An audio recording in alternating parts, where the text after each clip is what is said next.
When I arrived home and tried to open the front door, it was already unlocked. I wondered if my husband had forgotten to lock it when he left for work, so I went inside. However, I noticed something unusual. There were women's shoes in the entrance. They were beige enamel high heels. The moment I saw them, my heart felt like it stopped, and I felt a sharp pain. Maybe my husband's work had suddenly been cancelled, and a client was visiting, I thought to myself, trying to calm down. As I cautiously went inside, I could hear the sound of a shower and a man's and a woman's voice. "She'll be home in about 2 hours. So we need to clean up quickly." I wish she wouldn't come back ever. It was a man and a young woman's voice, and I knew for sure that the man was my husband. Suddenly, I became calm and went outside to call my husband. "What is it?" "Where are you right now?" "What? I'm at work, obviously." If that's the case, the men and women inside my house are strangers to me and would be considered burglars. I immediately reported to the police that there were burglars in my house. My name is Susie, a 36-year-old company employee. I live with my husband Tyson and our 5-year-old son. I met my husband when I was already past my 20s, and until then, I was a self-proclaimed workaholic. I was fortunate to find a job that suited me after graduation from college, and I enjoyed working with good people. Even when my friends started getting married, one after another in their 20s, I didn't feel any particular urgency because I was enjoying my work. When I was in my 30s, a friend told me that she had met a boyfriend on a dating app, so out of curiosity, I decided to give it a try. That's how I met my current husband. We both loved movies and could talk about them for hours. After a few dates, I started thinking about marriage, and it seemed that my husband had the same feelings, so we started dating with the assumption that we would get married soon. We got married a year and a half after we started dating, and our son was born the following year. When I was in my 20s, I thought it was okay not to get married, but now I'm grateful that I met my husband and was able to have a son. I never imagined how precious to give birth to a child and become a mother. We are a dual-income couple, and we share housework and childcare.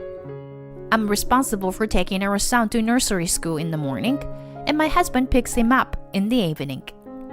Since my work often ends later than my husband's, he often cooks dinner, picks up our son from the nursery. Although my husband bears slightly more of the burden of housework, I think the balance is maintained because I have a higher income. We had been doing it that way until our son turned 5, but recently, my husband's work has become busier. He said that his employer was opening new stores one after another, and he was helping with their progress. Although my husband used to leave work at 5 p.m., he sometimes comes home around 10 p.m. now, because of the lack of manpower. "Hey, honey, you were late again today, huh? You must be tired. Do you want something light for dinner?" "I'm going to take a shower first." "Okay. Will you be coming home at this time for a while?" "How would I know? If waiting for me is such a hassle, then just go to bed first." That's not what I meant. Sorry." Due to his busy schedule, my husband's behavior has changed, and he has become arrogant. It's not just me. He sometimes treats our son harshly, and I can't stand it. I have asked with him several times to be kind to our son, as he used to be, but my husband refuses to listen. I used to believe that his change in behavior was due to his busy schedule, and I waited for his work to calm down. Since my husband's return home was delayed, I started leaving work early to pick up our son. It was more challenging to finish work earlier than before, but it made me happy to be able to pick up our son. Moreover, I had more time to chat with my mom friends, which was enjoyable because we were all busy in the mornings. We even started going out for lunch together on days off. After adjusting to this new routine, my mom friends invited me on a trip with them and their children. While I was excited about the idea, I felt hesitant to enjoy myself without my husband, who was currently busy with work. I told my friend that I would check with my husband first, and we put the trip on hold. On this particular day, my husband returned home after 11 p.m. Hi, I need your advice on something. Today, one of my mom friends invited me on a trip. Can I go? A trip? What about our son? I'm taking him with me. We'll be gone for 3 days, including 2 nights. That's totally fine. Really? You don't mind? Don't worry about me. Just have fun. I was worried that he might say no. So I'm relieved to hear him say that. The trip was more than a month away, but I was so excited that I bought all the necessary gear early on. The trip day came. We stayed at a hotel that specialized in activities for kids, such as fishing and crafting. On the first 2 days, we ate our way through nearby shops and restaurants. We had planned to go to an amusement park on the last day, but it rained and the plans got cancelled. After lunch with the other moms, my son and I left to go home. Instead of going straight home, I stopped by my parents' house. It's only about a 20-minute drive from our place. When I got there, I gave my mom some souvenirs from the trip. That's when I remembered something. I had received a lot of fruits from our neighbors and wanted to share it with my parents. I left my son with them and went back home to get the fruits. As I tried to unlock the front door, I realized it was already unlocked. Did my husband forget to lock it when he left for work? I walked in and saw a pair of shoes I didn't recognize. They were beige animal high heels. The moment I saw them, my heart felt like it stopped and I felt a sharp pain. Maybe my husband's work had suddenly been cancelled and a client was visiting. I thought to myself, trying to calm down. That's when I heard the sound of a shower and a man's and a woman's voices. She'll be home in about 2 hours, so we need to clean up quickly. I wish she wouldn't come back ever. It was a man and a young woman's voice, and I knew for sure that the man was my husband. I felt like my head was about to boil. The way the woman spoke, with a stupidly elongated tone, only made me angrier. I considered barging into the bathroom to make sure she couldn't deny anything, but I didn't want to see anyone naked. Instead, I went outside and called my husband, hoping to catch him and the woman as they left the house. After a long ringing, he finally answered with an annoyed voice. What? He had been distant with me and our son lately, but now I understood. It was because he had been cheating on us. This realization only made me angrier. I had been considerate of his busy job, but he had been lying to us. Despite the urge to confront him right then and there, I tried to stay calm and asked, "Where are you right now?" "At work." "Obviously." "You're not at home, are you?" "What?" "I said I'm at work." Why are you bothering me when I'm busy? While you're enjoying your trip, I'm working. I'm hanging up now. Busy working? He said. As my husband hung up the phone, I couldn't help but wonder how he could speak so arrogantly when he himself was cheating. My plan was to catch him and his mistress as they left the house, but I had to change it now. If he says he's not home, then the man and woman inside my house are strangers to me and would be considered burglars. I immediately reported to the police that there were burglars in my house. As I waited a short distance away, several patrol cars arrived, and the police quickly took action. They stationed officers at the front door, outside the windows, and at the escape route, impressing me with their professionalism. My house was completely surrounded. For my safety, I was told to wait a little further away. Within minutes of the patrol cars arriving, I could hear my husband and his mistress screaming from inside the house. The police officer next to me informed me that they had been apprehended. A few minutes later, a police officer informed me that the man in the house was claiming to be the owner. I was instructed to call my husband, and when he answered the phone, he spoke to me in a voice that I had never heard before, full of joy. Thank God, Susie. Where are you now? I'm in a bit of trouble. The police are here, and there is a misunderstanding. Misunderstanding? Yeah. Well, I was off work today at home, but someone reported a burglary in progress.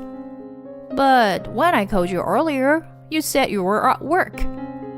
And you know what? I was the one who made the report. Huh?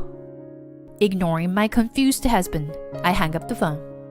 Sorry, it seems my husband was the one who was home, I told the police, and they exchanged glances as if they understood the situation. Well, we'll handle it as a misunderstanding of the report. If anything else happens, please contact us immediately. With that, the police left. Later, I made my husband and his mistress kneel on the living room floor. The mistress didn't even look up. I asked her to raise her head because I couldn't talk to her with her face down, but she refused, so I peeked at her. That's when I realized it for the first time. My husband's mistress was Jacqueline, a neighbor whom I had greeted a few times and whose child attends the same nursery school as our son. I had thought she was either a co-worker or a friend, but I never expected it to be Jacqueline. I took my husband's phone and her bag and checked their messages and pictures of their affair. Then I questioned them both. How did you two meet? On a dating app. So you were looking for someone on a dating app and that's how you found Jacqueline? No, I wasn't specifically looking for anyone. I was just browsing the app. You don't need to make excuses. Didn't you meet her when you picked up your son from the nursery? Yeah. Did you know it was Jacqueline when you contacted her on the dating app? Well, no. I didn't know it was her at first. I only realized this after we started talking and met in person. I wasn't trying to target her from the beginning or anything. Well, that doesn't really matter now anyway. When I hurriedly checked my husband's smartphone, I found a matching app in the app list. Looking at their exchanges in the matching app, it seemed that they were meeting twice a week. My husband had also contacted her during my trip, saying that they could stay at home during that time. After taking photos of all the exchange screens, I decided to call Jacqueline's husband. I unlocked Jacqueline's smartphone and called her husband, saying, I'm sorry to disturb you, but my husband is having an affair with your wife, and he's here at our house now. Jacqueline's husband was at work, but he agreed to come immediately. While we were waiting for him, my husband was sweating and looking down. Jacqueline had already resigned herself to the situation and was pouting with her cheeks puffed out. Jacqueline had a bad reputation, with many rumors of being late for nursery school pickup or having neighborhood disputes, so I had avoided getting involved with her as much as possible. I never thought I would be involved in something like this. And I realized that choosing a husband who cheats with such a woman means that I don't have a knack for choosing men. About 30 minutes after the phone call, Jacqueline's husband arrived at the house. He was kind and tried to listen to what had happened without blaming Jacqueline or my husband. But Jacqueline was still sulking and my husband was just kneeling down. So I explained everything to Jacqueline's husband since there was no other way. After I finished explaining, Jacqueline's husband let out a big sigh. He said that Jacqueline had often gone to her parents' house because he was too busy with work to help her with housework, so he had allowed it. However, the truth was that she left the child with her parents and enjoyed her affair. I gave Jacqueline's husband the evidence of the affair that I had just obtained, and we exchanged the contact information. When the discussion was over and Jacqueline and her husband left, it was already late at night. I didn't want to stay in the house where my husband spent time with his mistress, so I quickly packed my bags and decided to go to my parents' house. I'm sorry. I wasn't serious with her. Forgive me. Please. While I was packing, my husband said that to me, but I ignored everything he said and left the house, leaving behind my husband who continued to kneel down. When I got to my parents' house, I told them everything.